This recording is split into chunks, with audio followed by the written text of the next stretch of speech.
नमस्कार, आप देख रहे हैं इंडिया डेली का ये डिजिटल प्लेटफॉर्म। आपके साथ मैं हूं किरण।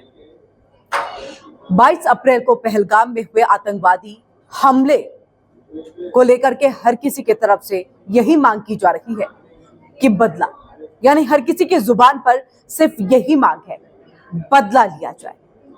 और इसी को लेकर के भारत सरकार की तरफ से तमाम कदम जो है वो उठाए जा रहे हैं। 5 अभी तक बड़े फैसले लिए जा चुके हैं और इन सबको लेकर के आगे और भी कार्रवाई जो है वो करने की बात की जा रही है, जिसको लेकर के प्रधानमंत्री नरेंद्र मोदी ने बिहार की धरती से कहा था ऐसा बदला लिया जाएगा, ऐसा अंजाम उनके साथ किया जाएगा जिसे उन्होंने सपनों में भी सोचा नहीं होगा। इसके पीछे कई तरह के कयास लगाए जा रहे हैं। पाकिस्तान घबराया हुआ है और देखिए पाकिस्तान की तरफ से कदम उठाते हुए एरोस्पेस को बंद कर दिया गया है और ऐसे ही और कदम उठाते हुए जो एलओसी का बॉर्डर है, पाकिस्तान अपनी तरफ से जो है अतिरिक्त सैनिकों की तैनाती वहां पर कर रहा है। तो आप समझिए कि किस तरह का खौफ उसके अंदर में है, क्योंकि भारत चाहे तो अभी के अभी पाकिस्तान को खत्म कर सकता है, निस्तेनाबूद कर सकता है। सिर्फ एक मिसाइल काफी है उनके लिए। लेकिन हमारी नीयत बहुत साफ होती है। पहले हम मौका देते हैं, समझाने की कोशिश करते हैं, बातचीत बंद करते हैं, उसके बाद हम किसी अन्य सैन्य कार्रवाई की तरफ आगे बढ़ते हैं। लेकिन अब वो वक्त आ चुका है और यही देश की पुकार भी है कि अब बदला लिया जाए पाकिस्तान से, क्योंकि पाकिस्तान यानी कि आतंकवादियों को उसने अपनी सरजमी पर पनाह दे रखी है। क्योंकि देखिए इसकी एक बानगी और तस्वीरें तो हमेशा से सामने आती रही हैं। खासतौर से अभी लश्कर तैयबा का मुखौटा टीआरएफ की बात इसलिए सामने आ रही है क्योंकि इस कायरानापूर्ण आतंकवादी हमले के पीछे, कायरानापूर्ण इसलिए कहा खासतौर से जा रहा है क्योंकि आपने निहत्थे वहां पर पहुंचे सैलानियों के ऊपर में यह हमला किया। इनोसेंट मासूम सैलानियों पर आपने ये हमला करके 26 सैलानियों को अपनी मौत के घाट उतार दिया गया। एक कायरानापूर्ण हरकत थी ये। और आतंकवादियों से वैसी उम्मीद भी और की क्या जा सकती है। आतंकवादी तो हमेशा से सिर्फ आतंकवाद की राह पकड़ते हैं।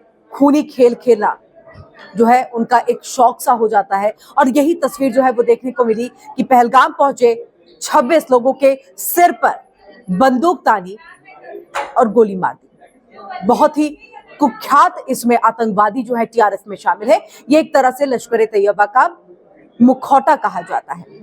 टीआरएफ 3 कुख्यात आतंकवादी इसको खास तौर से जो है वो चलाते हैं।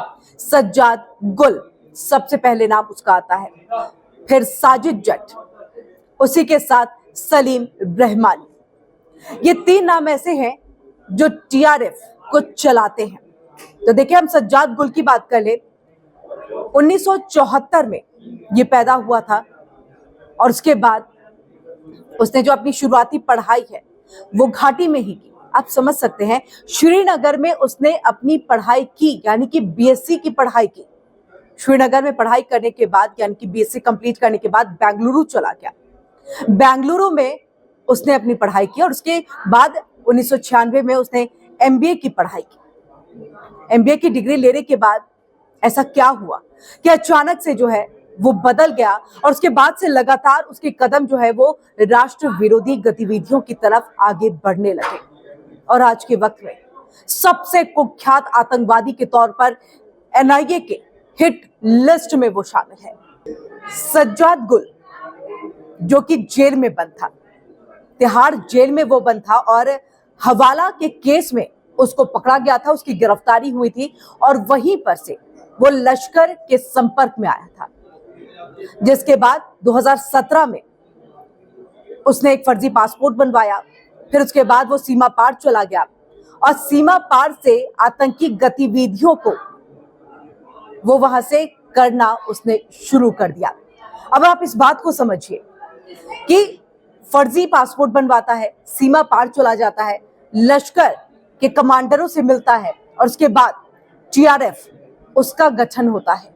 टीआरएफ का देखिए गठन जब होता है और वो इसलिए होता है क्योंकि लश्कर का कहीं ना कहीं एक तरह से खात्मा, यानी कि उसको छुपाने की कोशिश की अब ये कोई आतंकवादी संगठन है ही नहीं, यानी उसका कोई औचित्य नहीं है। ये तमाम चीजें करने के लिए टीआरएफ एक अलग सा मुखौटे के तौर पर जो है वो बन करके संगठन चलाता है, जिसमें ये तमाम आतंकी जो है वो शामिल हो जाते हैं। और यहीं से सज्जाद गुल अपनी तमाम आतंकी गतिविधियों को जो कश्मीर में वो करना चाहता है उसको अंजाम देता है। इससे पहले आपको बता दें, देखिए एनआईए में कुख्यात के तौर पर और सीधे तौर पर आपको ये बताएं हिट लिस्ट में वो शामिल है। एनआईए लगातार उसकी धरपकड़ की कोशिश में है और एनआईए की तरफ से उसके ऊपर में 10 लाख का इनाम भी घोषित किया गया। तो आप इस बात से समझ सकते हैं कि कितना कुख्यात है वो आतंकवादी कि उसके ऊपर में 10 लाख तक का जो इनाम है वो आया। ऐसी जानकारी भी मिली कि जैसे ही वो सीमा पार चला गया फर्जी पासपोर्ट के जरिए, उसके बाद उसने जो पीओके है यानी कि पाकिस्तान ऑक्युपाइड कश्मीर है, वहां पर उसने टीआरएफ का एक बेस बनाया और उस बेस में वो रह करके कई बार कश्मीर भी आता, जम्मू के अंदर में आता, यहाँ के युवाओं को वो बरगलाता, भड़काता और कहीं ना कहीं ब्रेन वॉश कर अपनी तरफ मिलाने की कोशिश करता और ये उनके अंदर में डालने की कोशिश करता कि जो भी बाहरी लोग आए और इसी के साथ सेना के जवान उनके ऊपर में आप हमला करो और इस तरह की गतिविधियों में वो लगातार शामिल रहता और इसीलिए यूएपीए की तरफ से इसे आतंकवादियों की एक हिट लिस्ट में जो है वो रखा गया और इसके साथ साथ यूएपीए कानून के तहत ही बाकी अन्य साथी जो सज्जाद गुल की मदद करते हैं उनको भी यहाँ पर आतंकवादी घोषित कर दिया गया है। कुछ इसी तरह के और भी वीडियोस के लिए हम लगातार आपके सामने आते रहेंगे, आपको बताते रहेंगे, पूरी जानकारी आपको देते रहेंगे। फिलहाल के लिए इतना ही।